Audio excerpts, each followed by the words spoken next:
Bonjour à tous, bienvenue sur parlons.org. Alors aujourd'hui, vous l'avez reconnu bien sûr, en haut à gauche, c'est un Benelli.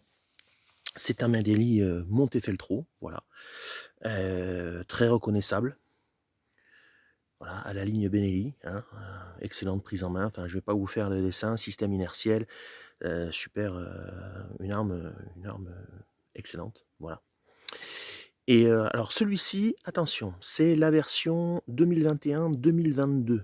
C'est-à-dire que c'est un fusil dont lame de canon, là on est sur un canon chambré Magnum, longueur du canon 76 avec choc interchangeable Cryo au bout, mais il est sur une lame de canon en 18-4.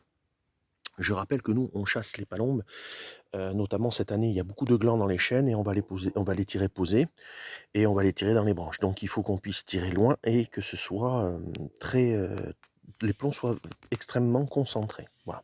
Alors, ici donc, c'est la version 2021-2022 avec des armes de canon en 18-4.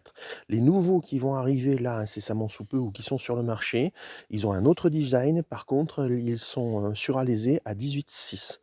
Donc la comparaison ne sera pas exactement la même pour le tir. Alors, comme c'est ma nouvelle acquisition, j'ai bien évidemment tenté de le tester. Alors je l'ai testé, comme d'habitude, avec, ce coup-ci un petit peu plus loin que prévu. J'ai testé à 38 mètres au décamètre, voilà, sur un système fixe, avec la cartouche de Decathlon, en plomb numéro 4, la XL35 G 900 Impact, voilà.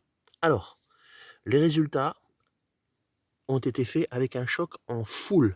Je dis bien le choc Cryo en full, donc qui est fait pour l'acier. Alors vous regardez, mais le résultat à 38 mètres, et il est pas bon, il est pas très bon. Il est vraiment exceptionnel puisqu'on arrive à des groupements qui sont aux alentours de 36 à 37 plombs, quel que soit le nombre de cibles que j'ai, je suis toujours dans cette moyenne-là. Vous voyez que la gerbe est bien groupée, mais moi ce qui nous intéresse surtout, c'est le nombre de plombs dans le noir, puisque je vous dis 30, 36 et 37 plombs gérés en plein centre. Voilà. Donc c'est vraiment une bonne arme. Donc gros avantage, c'est que je vais pas avoir besoin d'acheter un choc High Flyer Kicks. Ça c'est un premier point. Alors ce qu'on peut regretter sur cette arme, c'est qu'effectivement le canon brille. Il y aurait eu un canon mat, ça aurait été plutôt sympa. Mais bon, il est vrai que les prix des Benelli aujourd'hui, les prix sont peut-être justifiés par la marque. Ceci étant dit, les prix aujourd'hui s'envolent. Et bon, là je vous dis, c'est l'entrée de gamme. Parce que bientôt, chez Benelli, les fusils vont coûter plus cher que les carabines. Donc bon, voilà. Donc écoutez, on va faire ça cette année. Je pense que c'est un bon compromis entre une arme et surtout, la cartouche qui va bien. Donc ce duo-là a l'air de fonctionner, donc on va voir au cours de la saison ce que ça va faire. À noter qu'à l'heure où je fais cette vidéo, il n'y a que, 8 modèles, enfin 8 modèles identiques à celui-là, en Nouvelle-Aquitaine, voilà. Puisque après, une fois que le stock sera passé, eh bien, on sera avec des âmes de canon en 18-6, c'est-à-dire suralésés. Donc ils seront certainement beaucoup plus doux en termes de recul, voilà.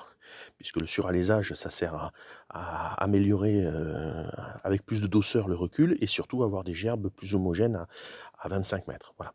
Sauf que nous, c'est pas ce qu'on cherche, hein. Pour notre chasse, nous, c'est de pouvoir, tirer loin et de façon concentrée. Donc, écoutez, bravo à Benelli pour avoir fait, réaliser cette arme qui, j'en suis sûr, me donnera de bons et loyaux services. Allez, à très bientôt sur Palombe.org.